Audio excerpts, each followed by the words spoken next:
with the building of the monument 100% complete, everyone rejoiced that no workers had died or been injured during this very complicated project. There was, however, one tragedy associated with the building. Lightning struck the tether that connected one of the rail cars in place at the top of High Pole Hill.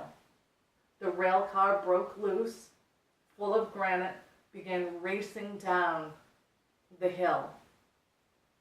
Anticipating a problem of a car getting loose, there had been built around the base of the monument a log fence. But the cart was traveling at such a rapid rate of speed that it jumped over the log barrier and struck an elderly woman who was crossing the road. She was killed instantly. A dedication ceremony was to take place, and for the second time in 3 years, there would be a presidential visit. This time, it would be President Taft. Elaborate preparations were made in Provincetown. Bleachers were built at the base of the monument that could hold over 3,000 spectators. The day before the arrival of the president, almost the entire Atlantic fleet of the U.S. Navy arrived in the harbor. Also arriving were people by train, steamer, carriage. There was a carnival atmosphere. There were fortune tellers. There were bands playing. There were lemonade stands. On the morning of August 5th, President Taft arrived. The date was specially chosen because August 5th had been the date that the Pilgrims originally left Plymouth, England in their journey to the New World. President Taft sailed into the harbor again on the presidential yacht named the Mayflower.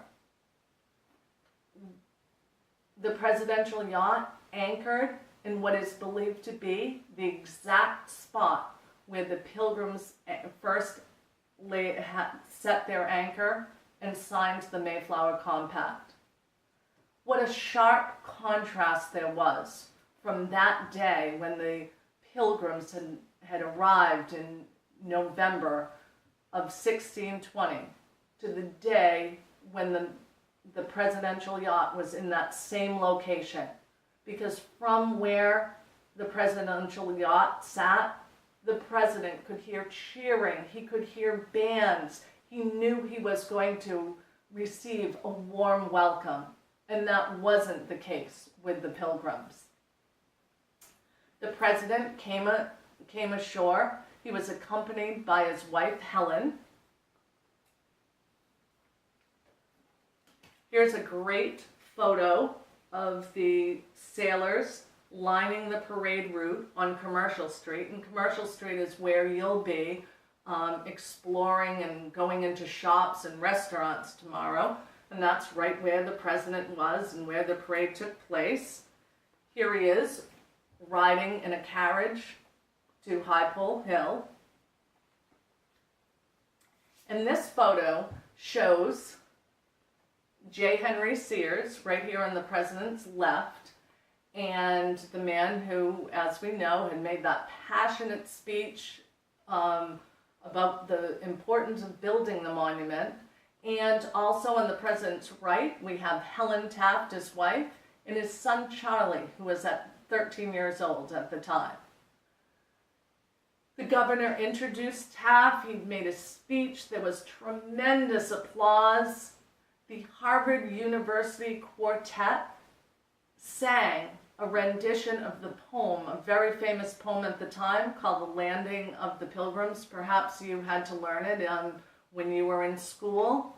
And then a young girl named Barbara Hoyt, she was a Pilgrim descendant. She drew aside a flag that covered up a plaque dedicating the monument to the brave pilgrims.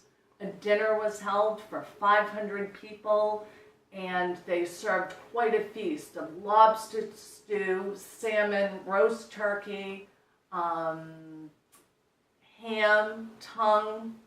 There was a grand ball. It was another unforgettable night in Provincetown. The newspaper reports do say that the rain did not hold off. It did start to rain very hard in the night, but it was still a day that it had been a day that no one will ever forget. That brings us to tomorrow.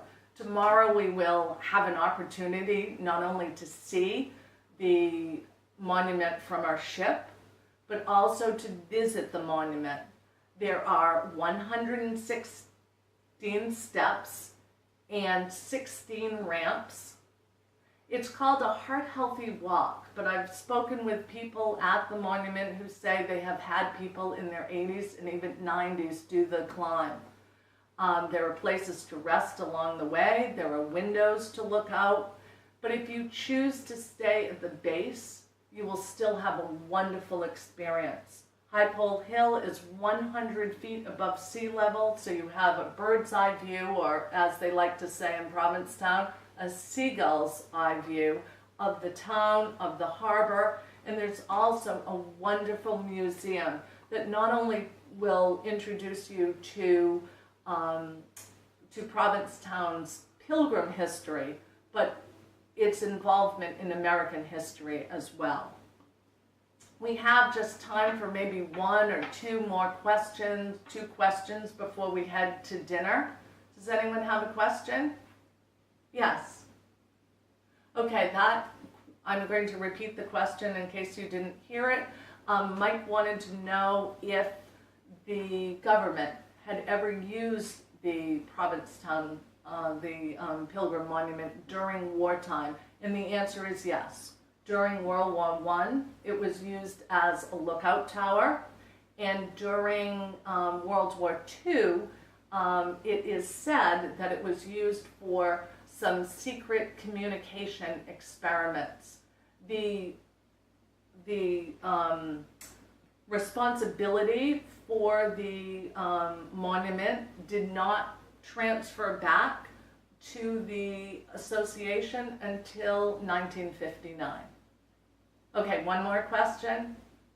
Yes, Sherry? Sherry wanted to know about the first child born in Provincetown Harbor, and his name was a boy, baby named Peregrine White, and he was born to William and Susanna White. This is his name, which is very unusual, translates to one who travels to foreign lands. So a very appropriate name chosen for the child. This is his cradle that was taken by his parents onto the Mayflower, and the original cradle is still displayed at the Pilgrim Hall Museum in Plymouth. Peregrine brought such hope to the pilgrims. As you know, it was not an easy visit to Provincetown. There were a few pilgrims died during the 5 weeks that they were there, including the wife of Governor Bradford. She fell overboard in the harbor and drowned. So the birth of a baby just gave them such hope for the future. Peregrine was the second baby born on the Mayflower. There was a baby born during the voyage, but he was the first the first baby born in the New World. And as an adult, he was a citizen of Marshfield, Massachusetts. If you're familiar with that, it's just north of Plymouth. And this marking